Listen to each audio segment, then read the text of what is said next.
親戚鄰居送去飯菜，卻懶得動筷子吃。到了冬天，直接拆家生火取暖，就連乞討都不想出門。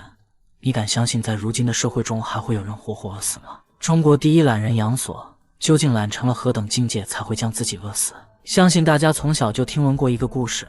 說是古代有一個出了名的懶人，他出生於富商世家，可謂是從小衣來伸手飯來張口，生活中的種種都是父母幫忙。這一天，父母要出遠門，為了孩子能有一口飯吃，索性烙了一張大餅，把大餅中间掏了一個大洞，套在了孩子的脖子上。然而幾天後，父母回來時卻發現孩子依舊餓死了，因為這人已經懶到只吃眼前的餅，就算快要餓死了，都懶得把大餅翻過來。雖然這是一個流傳於民間的故事，根本無從查證，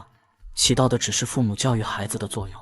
但殊不知現實中還真有類似的情況發生，並且被人們稱之為21世紀第一大懶人。原來在河南羅山縣曾出現過這麼一號人物，他的名字叫做楊索。精神正常、能言能語的他，卻在23歲時死於家中。有人說他是因為懶惰活活餓死的，有人說他是被父母的嬌慣給變相害死的。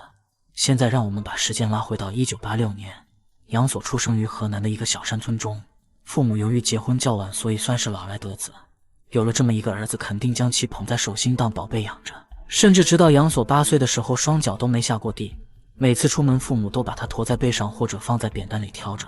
就連下地幹活，夫妻倆都要有一人在一旁陪着楊索。在家裡更是衣來伸手飯來張口。隨着時間的流逝，楊索也進入到了校園，但楊索根本無法適應學校的環境，因為老師和同學們可不會慣着他的臭毛病，老師布置的作業從來不會完成，甚至到了食堂都要別人幫他打好餵他吃。楊索後來索性直接選擇了輟學，在家重新過起了衣食無憂的生活。可3年後，他的父親因病離世了。這個時候，楊索年僅11歲。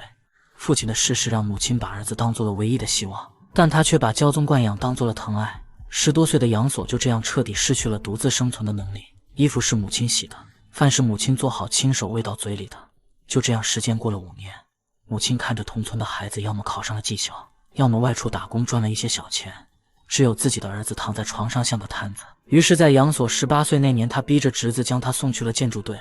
哪怕是出门見识都行，但也只過了2天便被送了回来。隨後母親又給他找了一份飯店服務員的工作，可依舊只做了幾天便被送了回来。原因沒有別的，過了10幾年，被伺候的日子能伺候好客人嗎？這一年，楊索的母親因病離世了，死前囑托親戚鄰居一定要幫襯楊索，不然這孩子根本活不過幾天。最開始的時候，鄰居們還往他家送點飯菜糧油，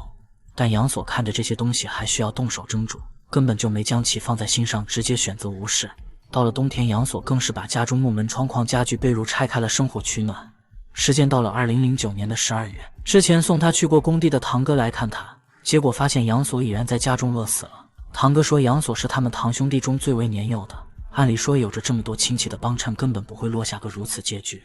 但楊索的死真的能怪罪到他的頭上嗎？難道說他的父母不該為這場悲劇負責任嗎？說到這裡，莫言不由得想起了郭德綱老師早年間的一篇單口相聲，名字叫做《教子胡同》。說是在清朝末年時期，原本一對夫妻帶着兒子小寶生活，後來父親早逝，撇下母子2人相依為命。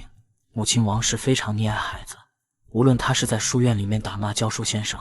還是到集市中做小偷小摸，他的母親都誇讚孩子有本事有魄力。久而久之，小寶成為了一方惡霸，甚至還跟着山上的土匪打家劫舍，最後被判了死刑。